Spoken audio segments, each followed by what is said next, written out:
자, 그리고 충격적인 내용이 지금 있는데, 우리가 왜 신천지가 이런 짓을 하고 있는데, 왜 기독교는 뭐하냐? 네. 아니, 기독교 교회에서 벽에다가 신천지 아웃 붙여놓고, 왜 가만히 있고, 왜 둘 다 같이 경을 막 추앙하고 있고, 네? 예배 볼 때는 신천지 그렇게 욕하더만, 경은 똑같아. 정치 짓은 똑같아 하는 짓은. 왜 이럴까? 하나의 약간의 연결고리가 하나 있는 게 내용이 하나 있습니다. 뉴라이트 청년연합의 과거 박근혜 정권 때 뉴라이트 청년연합이라는 게 있는데 거기 이제 박근혜가 당시 같이 어떤 모임을 했고요. 관련된 내용을 제가 잠깐 보여드릴게요.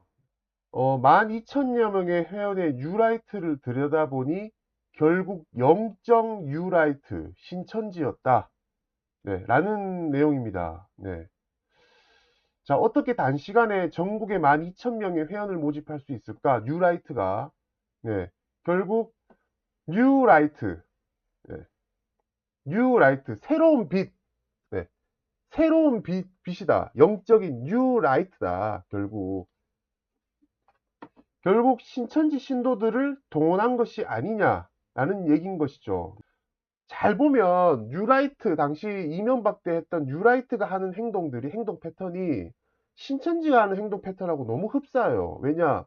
당시 뉴라이트가 이명박 때 청와대 인선으로 대부분 뉴라이트 인사들을 영입을 하게 됐고 그 뉴라이트 인사 중에 한 사람이 정광훈이에요. 정광훈, 김진홍 목사 이런 자들. 근데 그 뉴라이트이라는 자들이 자세히 보면 마음 카페, 게임 동호회, 자동차 동호회, 소위 직업군, 의사, 변호사, 검사, 판사, 네? 소위 그 직업군과 다양한 모임에 몰래 들어가서 그 관변 단체들까지 조직해가지고 자신들의 단체로 바꿔버려요. 정치적으로. 그리고 걔네들이 그런 조직을 형성을 하고 김대중 대통령 때 그때 이후에는 인터넷 언론사를 상당수 많이 만듭니다. 그게 뉴라이트였거든요. 그 행동 패턴들이 신천지하고 동일했던 거예요. 그 일부 알 수 있던 내용이 뭐냐? 바로 보시면 한나라당이 뉴라이트와 바짝 붙다. 박근혜, 이명박 뉴라이트 청년연합 창립식에 참석했다. 뉴라이트와 한나라당은 선진 한국의 비전을 공유한다라고 당시 2005년 네, 그 데일리안 뉴스에 나와 있습니다. 데일리안 또 이것도 지금 제가 뉴라이트 언론사로 알고 있거든요. 네, 뭐 박근혜 보이시죠? 화살표로 되어 있는 이 사람이 의심을 해볼 사람인가 봅니다. 빨간색으로 이렇게 화살표를 그려놨는데 자, 12,000명의 젊은 피가 뉴라이트로 뭉쳤다. 뉴라이트 청년연합 출범 선진화를 이끌 것라고 하면서 실제 보면 젊은 청년들이 있습니다. 이렇게 젊은 사람인지는 모르겠으나 하여튼 이렇게 12,000명의 청년들이 있었는데 보니까 뉴라이트 전국연합 상임위의장 김진홍, 장재환, 네, 뉴라이트 정신을 가지고 뭐 하고 있다라고 하면서 세종문화회관에서 청년기업회장이 뭐 임명장을 수여하고 있다. 뭐 지금 이명박도 여기 앉아 있네. 네, 이명박 서울시장을 비롯한 참석자들이 창립 선포 구호를 외치고 있다. 네, 라고 이제 되어 있죠. 뉴라이트 청년연합 창립대회. 네, 연합뉴스 네, 2005년 보도로 나와 있습니다. 자, 여기 또 이명박 보이시죠? 네. 자, 근데 또 박근혜 사진 또 있고, 뭐 이렇게 뭐 악수하고 뭐 난리 났구만. 네. 어깨 들어오고 막 그냥 막 뉴라이트 뒤에 뉴라이트라고 딱 적혀 있네요. 네. 자, 그런데 뉴라이트 전국연합의 신천지, 네, 바로 토론연합이라는 곳에서 뉴라이트 전국연합이라는 그 홈페이지 안에 자유토론방에, 신학에 약속된 신천지 예수교가 최고의 성읍이다. 누가 신천지 예수교를 이단이라 했는가? MBC PD수첩이 그렇게 말했기 때문인가? 하면서 신천지를 옹호하는 글을 올립니다. 자, 이게 지금 보시면 과천교회 지파본부 및 지교회별 현황보고의 표를 보시면 2005년에 12월 19일에 뉴라이트 발대식 청년 120명 동원이라고 되어 있습니다. 세종문화회관 오후 2시부터 4시. 네. 자, 이게 무엇을 뜻하는 것입니까? 바로 신천지 과천교회에서 자신들의 신도들 120명을 동원해서 청년연합 발대식에 이 120명을 동원했다는 뜻이거든요. 네. 그럼 즉 뭐냐? 뉴라이트가 즉 신천지라는 거예요. 그거랑 마찬가지잖아요. 지금 120명이라는 인원을 동원했으니까.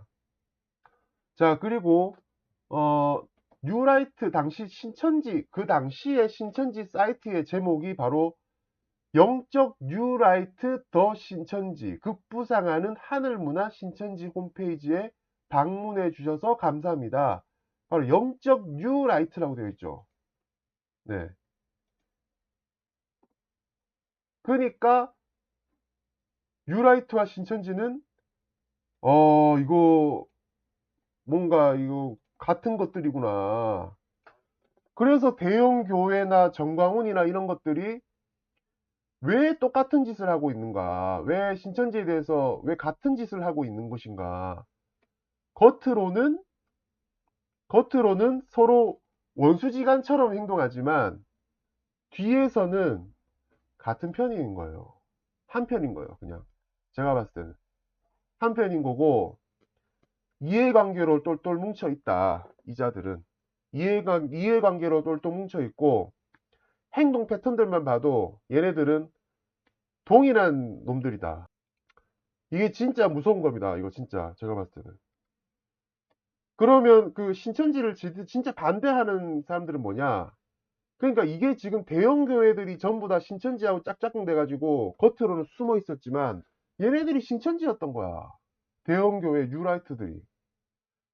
그러니까 그 안에서 기독교를 정상화시키고자 했던 구성원들은 이미 대형 교회의 대형 뉴라이트나 이런 집단에 잡아먹히고도 남았어요, 지금.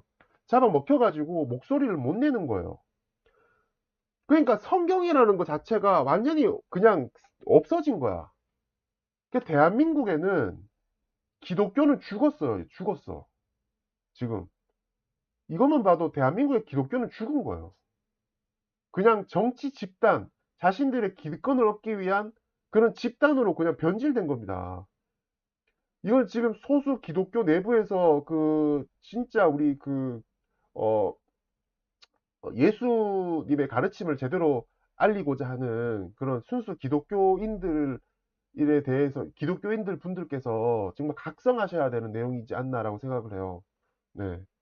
저도 이게 정말 충격적인 거고. 그래서 겉으로는 아닌 것처럼 얘기하지만 결국 정치적인 목적은 같잖아요. 라인은 똑같죠.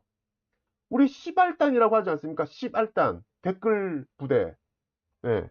그 시발단 댓글 부대나 신천지 댓글 알바단이랑 똑같은 거야. 똑같은 거예요. 결국은 아닌 것처럼 했지만 동일한 집단들이었던 겁니다. 자, 그리고 이제 이 산옮기기 기법. 네.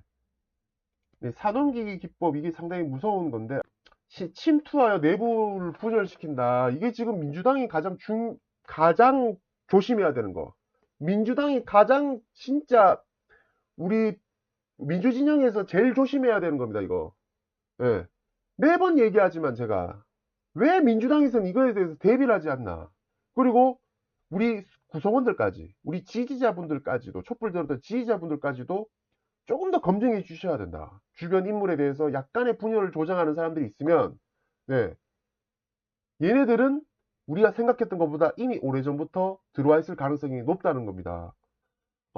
자, 대략적인 침투에서 내부를 분열하는 그 수법에 대해서 한 가지 수법을 제가 예적인 수법을 하나 얘기해 볼게요.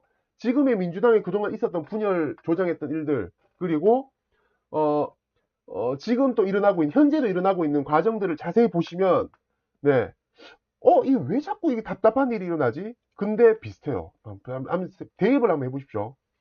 자, 예를 들어서 한 교회의 목사를 열렬히 지지하는 신도가 나타나요. 네.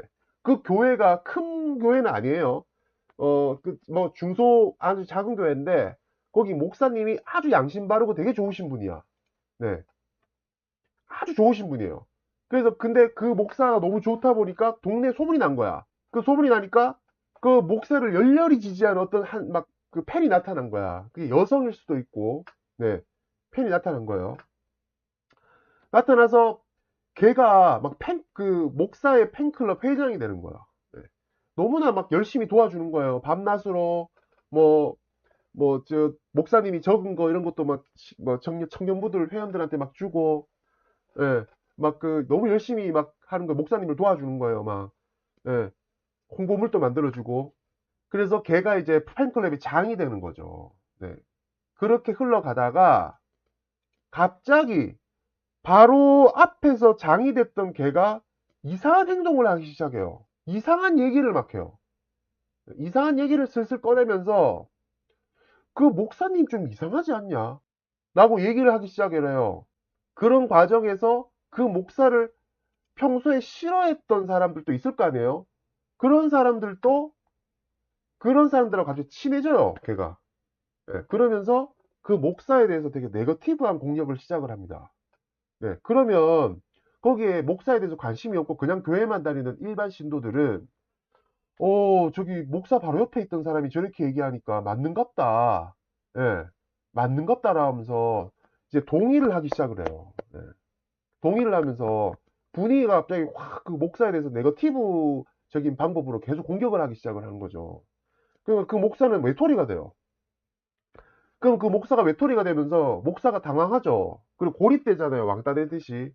그러면서 자기는 고립되면서 어떻게 되냐면 네거티브로 공격하니까 그 목사도 같이 네거티브로 공격을 할 수밖에 없죠. 네거티브는 네거티브로 할 수밖에 없는 인간적인 감정이 나타날 수밖에 없으니까 심리적인 기법으로. 그래서 나중에는 신도들하고 법정 다툼까지 가요. 소송까지 가요. 네. 그 사이에 그 교회에 전혀 관심이 없는, 교회 돌아가는 거에 전혀 관심이 없는 신도들까지도 양비론으로 프레임에 갇혀가지고 그 신도들, 죄 없는 신도들한테 법정 공방 가자고 법정 투쟁까지 하는 목사나, 예? 그리고 목사 그렇게 뭐라 하고 욕하는 신도들이나 다 둘 다 똑같은 인간이네. 예. 다 나쁜 인간들이네. 라고 양비론으로 둘 다 나쁜 사람으로 몰고 가버려요. 그리고 나면 결국 나중에는 거기에 있는 모든 신도들은 떠나게 되고 목사는 결국 쫓겨나고 그 신천지 목사가 결국 교회를 장악하게 됩니다. 그게 기존의 신천지들이 산옮기기 수법으로 교회를 먹었던, 네, 방식입니다. 대충 보이시죠?